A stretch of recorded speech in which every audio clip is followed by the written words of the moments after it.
Binangonan, Rizal kagabi. Ang mga nasunugang vendor halos walang naisalba. May express report si Nina Ungpauco.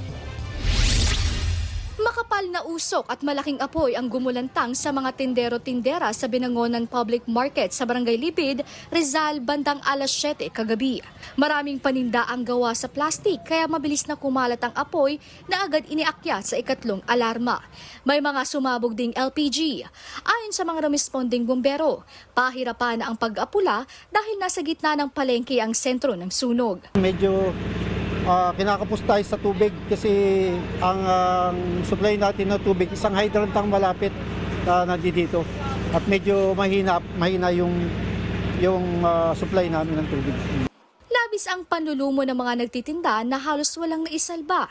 Gaya na lang ni Clarita Celebre na mahigit 3 dekada nang nagbebenta sa naturang palengke. Lahat po grocery, mga microwave po. Opo, mga groceries stock po. Mga spaghetti ganun. Mga spaghetti box po. Dilata. Dilata. Ayun po, lalos po lahat. Wala kaming naisalba. Sana po lahat ng nasunugan dito sa aming phase 4, matulungan po kami. Kababayad lang po namin ng mga mayor's permit. Iniutang pa po namin para po kami makabayad sa ating mga utang.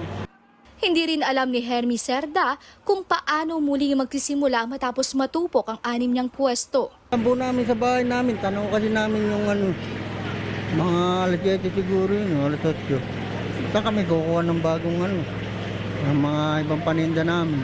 Pati yung bodega namin dalawa, sunog na rin po. Diyan lang po kami kumukuha ng pang kabuhayan po namin. Bandang alas 4 ng madaling araw na apula ang sunog. Inaalam pa ang kabuang halaga ng pinsala kung ilang istruktura ang nadamay at kung ano ang sanhi ng sunog.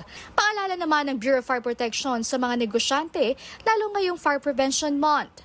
Napakalaga po ng fire extinguisher po sa lahat ng mga establishment po. Tandaan po natin ang apoy po ay nadodoble kada 30 segundo. Kaya napakabilis po niyan. Nauna pa yung pagla-live kaysa pagtawag sa bumbero.